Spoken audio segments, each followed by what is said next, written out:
Məni soyduğun zaman sən ağlayırsan, amma mən heç nə hiss etmirəm. Soğan. Qaşıq. Soydun. Ben soydum.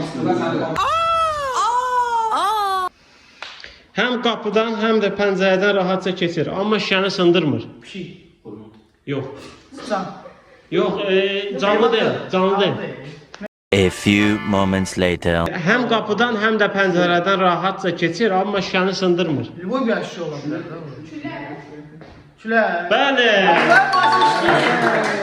Tərsinə doğru böyüyür, kökü yuxarıdadır, ucu isə aşağıda.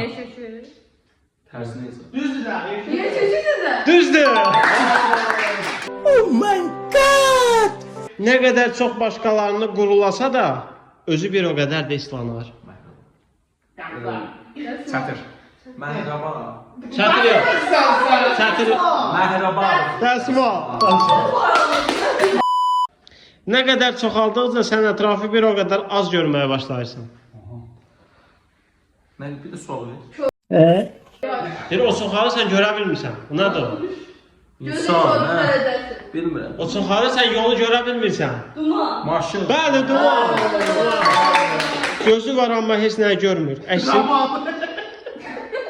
Yaxşı. A few moments later. Gözü var amma heç nə görmür. Əksinə parçaları bir-birinə qovuşdurur.